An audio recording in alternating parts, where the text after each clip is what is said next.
بحمد ربي أبدأ المنيرة ثم الصلاة والسلام السيرة على نبي اسمه محمد أبوه عبد الله منه مفرد أبوه عبد الله منه مفرد.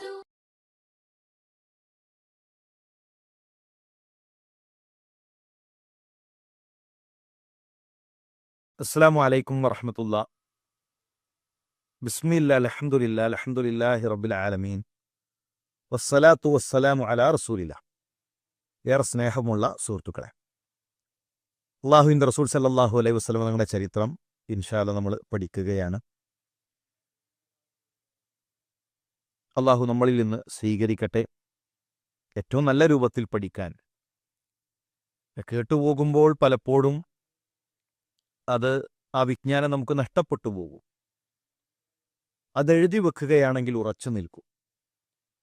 അതുകൊണ്ട് തന്നെ പരമാവധി എഴുതാൻ ഈ വിജ്ഞാനങ്ങൾ അങ്ങനെ പഠിച്ചു പോകാൻ നാം പരിശ്രമിക്കണം. അള്ളാഹുവിൻ്റെ റസൂൽ സല്ലല്ലാഹു അലൈഹി വസല്ലം തങ്ങളുടെ ചരിത്രം കേവലം കേട്ടുപോകേണ്ടതല്ല, അത് പഠിച്ച് നമ്മുടെ ജീവിതത്തിൻ്റെ ഭാഗമാക്കേണ്ടതാണ്. ഇന്ന് റസൂലുള്ളാഹി സ്വല്ലല്ലാഹു അലൈഹി വസല്ലം നമ്മുടെ ജനനവുമായി ബന്ധപ്പെട്ട കാര്യങ്ങളാണ് നമ്മൾ പഠിക്കുന്നത്. ഖുറൈശി ഗോത്രത്തിൽ ബനു ഹാഷിം കുടുംബത്തിലാണ് അള്ളാഹുവിൻ്റെ റസൂൽ സല്ലല്ലാഹു അലൈഹി വസല്ലം തങ്ങൾ ജനിക്കുന്നത്. ബനു ഹാഷിം, ഹാഷിമിയാണ് അള്ളാഹുവിൻ്റെ റസൂൽ. അബൂ സുഫിയാൻ ഹിർക്കലിൻ്റെ കൊട്ടാരത്തിൽ ചെന്ന്, അന്ന് ശത്രുവാണ്, അള്ളാഹുവിൻ്റെ റസൂലിനെ അരച്ചുകൊടുത്താൽ വലിച്ചു കുടിക്കാൻ മാത്രമുള്ള ദേഷ്യം അന്ന് അബൂ സുഫിയാനുണ്ട്. അന്ന് പ്രവാചകൻ സല്ലല്ലാഹു അലൈഹി വസല്ലം തങ്ങളെ അബൂ സുഫിയാൻ പരിചയപ്പെടുത്തുന്നതിൽ കാണാൻ കഴിയും. അശ്റഫുൽ ഖൗമി ഖൗമുഹു വ അശ്റഫുൽ ഖബായിലി ഖബീലത്തുഹു. ഏറ്റവും നല്ല ജനതയിൽ, ഏറ്റവും നല്ല ഗോത്രത്തിലാണ് പ്രവാചകൻ സല്ലല്ലാഹു അലൈഹി വസല്ലം തങ്ങൾ ജനിച്ചിട്ടുള്ളത്. അബ്ദുൽ മുത്തലിബിന്റെ മകൻ അബ്ദുള്ളയുടെയും വഹബിന്റെ മകൾ ആമിനയുടെയും വിവാഹം മക്കയിൽ നടക്കുന്നു. ആ വിവാഹത്തിൽ അള്ളാഹുവിൻ്റെ റസൂൽ സല്ലല്ലാഹു അലൈഹി വസല്ലം തങ്ങൾ ജനിക്കുന്നു. ഉപ്പ അബ്ദുള്ളയാണ്, അബ്ദുള്ള ഇബ്നു അബ്ദുൽ മുത്തലിബ്. ഉമ്മ ആമിന ബിൻതു വഹബ്.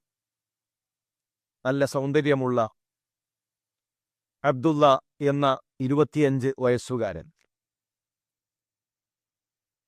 ആ ദമ്പതികളിലാണ് അള്ളാഹുവിൻ്റെ റസൂൽ സല്ലല്ലാഹു അലൈഹി വസല്ലം തങ്ങൾ ജനിക്കുന്നത്. നസബ് അറബികളെ സംബന്ധിച്ചിടത്തോളം വളരെ പ്രധാനപ്പെട്ടതാണ്.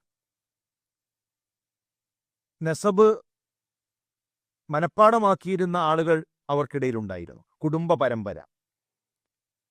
മഹാനായ അബൂബക്കർ സിദ്ദീഖ് റളിയല്ലാഹു തആല അൻഹു കുടുംബ പരമ്പര അറിയുന്ന, മറ്റുള്ളവരുടെ നസബ് നന്നായി അറിയുന്ന, ആ പേര് മാത്രമല്ല അവരുടെ പ്രത്യേകതകൾ, അവരുടെ തൊഴിൽ മേഖലകൾ, അങ്ങനെ ഓരോ വ്യക്തികളെക്കുറിച്ചും നന്നായി ആഴത്തിൽ അറിഞ്ഞിരുന്ന വ്യക്തിയായിരുന്നു അബൂബക്കർ സിദ്ദീഖ് റളിയല്ലാഹു തആല അൻഹു.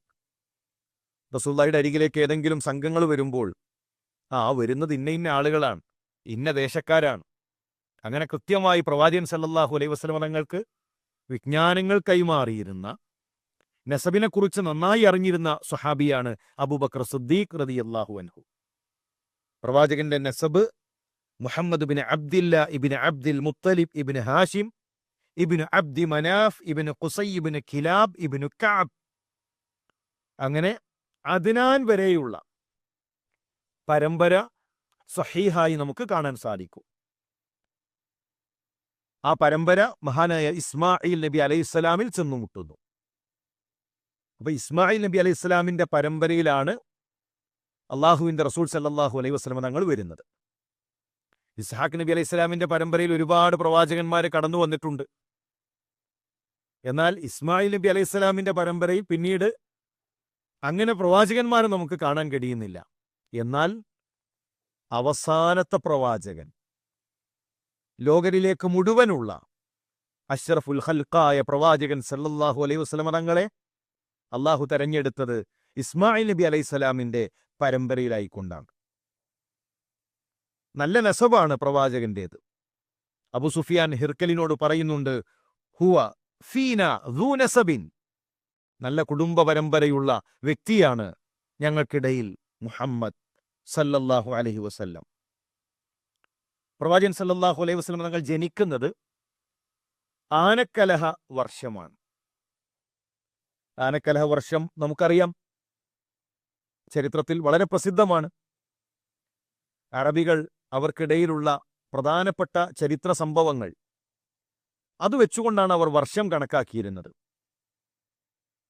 ആനക്കലഹത്തിന് മുമ്പ് കാബിന്റെ മരണം പോലെ, കാബ് മരിച്ചിട്ട് 10 കൊല്ലം, കാബ് മരിച്ചിട്ട് 20 കൊല്ലം, അങ്ങനെ അവർ വർഷം കണക്കാക്കി വന്നു. അതിനുശേഷം പിന്നീട് അറബികൾക്കിടയിൽ സംഭവിച്ച വളരെ ചരിത്ര പ്രാധാന്യമുള്ള വിഷയമാണ് ആനക്കലഹം. അബ്രഹത്തുൽ അശ്റും എന്നു പേരുള്ള യമനിലെ ഒരു വ്യക്തി, അയാൾ നജാഷിയുടെ സേനാനായകനാണ്.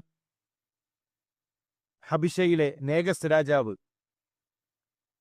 ആ രാജാവിന്റെ സേനാനായകനാണ് അബ്രഹത്ത്.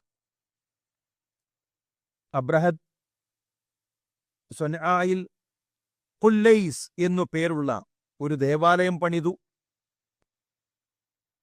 അറബികൾ നിർവഹിച്ചു വന്നിരുന്ന ഹജ്ജ് ഖുല്ലൈസിലേക്ക് മാറ്റാനും, അന്നുള്ളതിലെ ഏറ്റവും വലിയ ആരാധനാലയമാക്കി അയാളുടെ യമനിലുള്ള ആരാധനാലയം മാറ്റാനും വേണ്ടി അയാൾ ആഗ്രഹിച്ചു.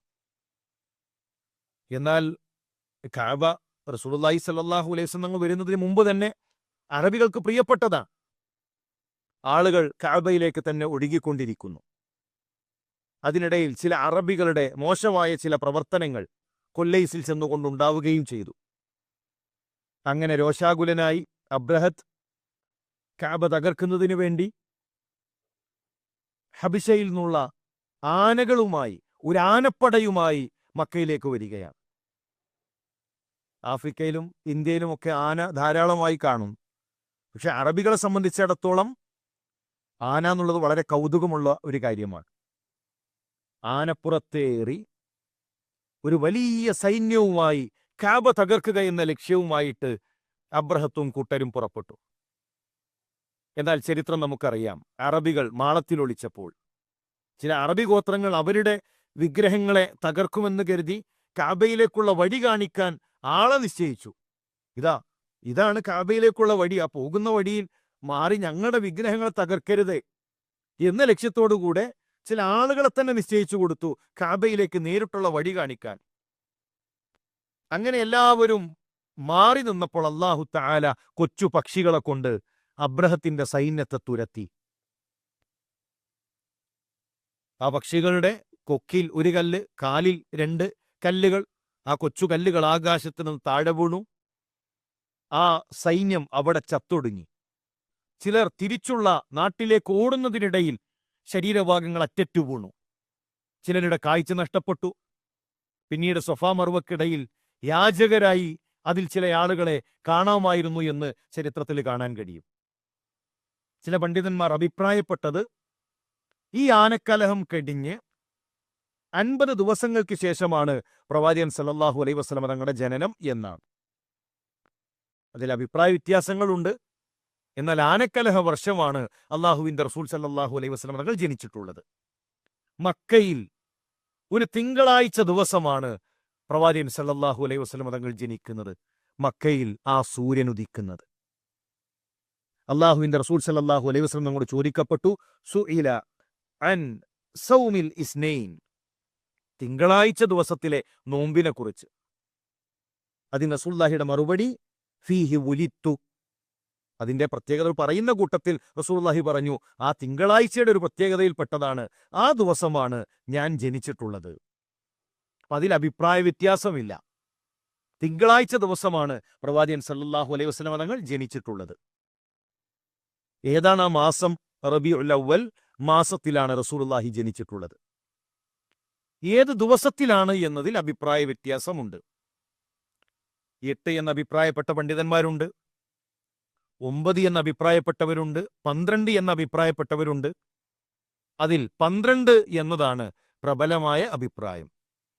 റബീഉൽ അവ്വൽ മാസം 12-ന് പ്രവാചകൻ സല്ലല്ലാഹു അലൈഹി വസല്ലം തങ്ങൾ ജനിച്ചു. പകലിലാണ് പ്രവാചകൻ സല്ലല്ലാഹു അലൈഹി വസല്ലം തങ്ങളുടെ ജനനം. നിങ്ങൾ ആലോചിച്ചിട്ടുണ്ടോ എന്തുകൊണ്ട് ഇങ്ങനെ ഒരു അഭിപ്രായ വ്യത്യാസം വന്നു? എന്നാണ് മുഹറം 10, ആ മുഹറം 10 നോമ്പിന്റെ വിഷയത്തിൽ നമുക്ക് അഭിപ്രായ വ്യത്യാസമില്ലല്ലോ. അറഫ നോമ്പിന്റെ വിഷയത്തിൽ അഭിപ്രായ വ്യത്യാസങ്ങളില്ലല്ലോ. അറഫ ദുൽഹിജ്ജ 9-ന്റെ ദിവസം അന്ന് നോമ്പ് നോൽക്കണം, അന്നൊരു ഇബാറത്തുണ്ട് എന്ന് പ്രവാചകൻ സല്ലല്ലാഹു അലൈഹി വസല്ലം തങ്ങൾ നമ്മളെ പഠിപ്പിച്ചു. ദുൽഹിജ്ജ 9-ന് ലോക മുസ്ലിമീങ്ങൾ നോമ്പ് നോൽക്കുന്നു. എന്നാണ് പെരുന്നാൾ. മാസം കണ്ടാൽ നിങ്ങൾ പെരുന്നാൾ ആഘോഷിക്കണം എന്ന് പ്രവാചകൻ സല്ലല്ലാഹു അലൈഹി വസല്ലം തങ്ങൾ പഠിപ്പിച്ചു. ആ പെരുന്നാളിന്റെ ദിവസം എന്തെല്ലാം കാര്യങ്ങൾ ചെയ്യണം? നമസ്കാരം എങ്ങനെ? ചെറിയ പെരുന്നാളിന് ആദ്യം ഭക്ഷണമാണോ, അതല്ല നമസ്കാര ശേഷമാണോ ഭക്ഷണം? ഏതാണ് അതിലെ സുന്നത്ത്? റസൂലുള്ളാഹി നമ്മളെ പഠിപ്പിച്ചു. ഈദുൽ അദ്ഹയുടെ ദിവസം എപ്പോഴാണ് റസൂലുള്ളാഹി സ്വല്ലല്ലാഹു അലൈഹി വസല്ലം തങ്ങൾ ഭക്ഷണം കഴിക്കാറുള്ളത്? അള്ളാഹുവിന്റെ റസൂൽ നമ്മളെ പഠിപ്പിച്ചു. എന്നാൽ എന്തുകൊണ്ട് നബിദിനത്തിന്റെ വിഷയത്തിൽ ഒരു അഭിപ്രായ വ്യത്യാസം? ആ ദിവസത്തിൽ പണ്ഡിതന്മാർക്കിടയിൽ, ആ മാസത്തിൽ പണ്ഡിതന്മാർക്കിടയിൽ അഭിപ്രായ വ്യത്യാസം? അതിന്റെ ഉത്തരം, ആ ദിവസത്തിൽ പ്രത്യേകമായ ഒരു ഇബാദത്തും അള്ളാഹുവിന്റെ റസൂൽ സല്ലല്ലാഹു അലൈഹി വസല്ലം തങ്ങൾ പഠിപ്പിച്ചിട്ടില്ല. അന്നൊരു സ്വലാത്തു സ്വഹാബികൾക്ക് പരിചയമില്ല. അന്നൊരു ഘോഷയാത്ര പ്രവാചകനും സ്വഹാബികൾക്കും പരിചയമില്ല. ഒരു ഭക്ഷണ വിതരണം നമ്മുടെ മുൻഗാമികൾക്ക് പരിചയമില്ല. എന്തെങ്കിലും ഒരു അമൽ ആ ദിവസത്തിൽ ഉണ്ടായിരുന്നുവെങ്കിൽ നമ്മുടെ മുൻഗാമികൾ അത് നമുക്ക് പഠിപ്പിച്ചു നൽകുമായിരുന്നു. ആ ദിവസം അവർ ശ്രദ്ധിക്കുമായിരുന്നു. അള്ളാഹുവിന്റെ റസൂൽ സല്ലല്ലാഹു അലൈഹി വസല്ലം തങ്ങൾ ജനിച്ച അതേ കാലഘട്ടത്തിൽ ജനിച്ച സ്വഹാബികളില്ലേ? മഹാനായ ഖൈസ് ഇബ്നു മഖ്റമ അദ്ദേഹം പറയാറുണ്ട്, വലിത്തു അന വറസൂലുള്ളാഹി ആമൽ ഫീൽ. ആമുൽ ഫീലിലാണ് ഞാനും നബിയും ജനിച്ചത്. ഒരേ കാലഘട്ടക്കാരാണ്. അപ്പൊ എപ്പോഴാണ് റസൂലുള്ളാഹിയുടെ ജനനമെന്ന് അവർക്കറിയാം. പക്ഷെ ആ ദിവസത്തിൽ എന്തെങ്കിലും പ്രത്യേക അമലുണ്ടോ? ആ ജനിച്ച ദിവസത്തിന് പ്രത്യേകതകൾ വല്ലതുമുണ്ടോ? ഒന്നുമില്ല. അതുകൊണ്ട് തന്നെ അവരാരും ഒരു പ്രത്യേകമായ ആരാധന നമുക്ക് കാണിച്ചു നൽകിയിട്ടില്ല. നാം റസൂലുള്ളാഹി സല്ലല്ലാഹു അലൈഹി വസല്ലം തങ്ങളെ ജീവനേക്കാൾ സ്നേഹിക്കണം, നമുക്ക് പ്രിയപ്പെട്ടതാകണം. ഉമർ റളിയല്ലാഹു തആല പറഞ്ഞില്ലേ, നബിയെ, എന്റെ നഫ്സ് കഴിഞ്ഞാൽ എനിക്ക് ഏറ്റവും പ്രിയപ്പെട്ടത് അങ്ങയെയാണ്.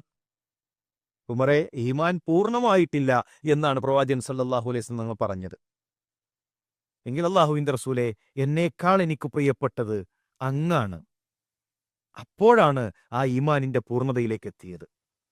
നമുക്ക് നമ്മുടെ മക്കളെ ഇഷ്ടമുണ്ടല്ലോ, നമ്മുടെ ഉമ്മയെ നമുക്ക് ഇഷ്ടമുണ്ടല്ലോ, നമ്മുടെ ഇണയെ നമുക്ക് ഇഷ്ടമുണ്ടല്ലോ. പക്ഷെ അവരെക്കാളെല്ലാം നമുക്ക് പ്രിയപ്പെട്ടത് അള്ളാഹുവിന്റെ റസൂൽ സല്ലല്ലാഹു അലൈഹി വസല്ലം തങ്ങളാകണം. ആ പ്രവാചകൻ പറഞ്ഞത് നമ്മുടെ ജീവിതത്തിൽ ഉണ്ടാകണം. ആ റസൂലുള്ളാഹി വിലക്കിയതിൽ നിന്ന് നമ്മൾ അകലം പാലിക്കണം. നമ്മളെ ജീവനേക്കാൾ ആ റസൂലുള്ളാഹി സല്ലല്ലാഹു അലൈഹി വസല്ലം തങ്ങൾ നമുക്ക് പ്രിയപ്പെട്ടതാണെന്ന് നമുക്ക് തെളിയിക്കാൻ നമുക്ക് സാധിക്കണം. അതോടൊപ്പം ആ റസൂലുള്ളാഹി സല്ലല്ലാഹു അലൈഹി വസല്ലം ജനിച്ച ദിവസത്തിൽ ഉണ്ടായി എന്ന് പറഞ്ഞുകൊണ്ട് പ്രചരിപ്പിക്കപ്പെടുന്ന ചില കാര്യങ്ങളുണ്ട്. മജൂസികൾ ആരാധിച്ചിരുന്ന അഗ്നി അത് കെട്ടുപോയി, വിഗ്രഹങ്ങൾ തലകുത്തനെ വീണു. അങ്ങനെ പല കാര്യങ്ങളും ചരിത്രത്തിൽ കൈമാറി വരുന്നുണ്ട്. എന്നാൽ അത് സ്ഥിരപ്പെട്ട സംഭവങ്ങളല്ല എന്നാണ് മനസ്സിലാക്കാൻ സാധിക്കുന്നത്. അതുപോലെ തന്നെ പ്രവാചകൻ സല്ലല്ലാഹു അലൈഹി വസല്ലം തങ്ങൾ ജനിക്കുമ്പോൾ തന്നെ ചേലാകർമ്മം ചെയ്യപ്പെട്ടിരുന്നു എന്ന് പറയപ്പെടുന്നു. അതും ശരിയല്ല. ആ വിഷയത്തിൽ വന്നിട്ടുള്ള അന്ന റസൂലുള്ളാഹി സല്ലല്ലാഹു അലൈഹി വസല്ലം ഉലിദ മഖ്തൂനൻ ഫകുല്ലുഹ ളഈഫ, ആ ഹദീസുകളെല്ലാം ദുർബലമാണ് എന്നതാണ് മനസ്സിലാക്കാൻ സാധിക്കുന്നത്. എന്നാൽ ആ വിഷയത്തിൽ സ്വഹീഹായിട്ടുള്ളത് അന്ന അബ്ദുൽ മുത്തലിബ് ജദ്ദ റസൂലില്ലാഹി സല്ലല്ലാഹു അലൈഹി വസല്ലം ഖതനഹു യൗമ സാബിഇഹി അല ആദത്തിൽ അറബ്.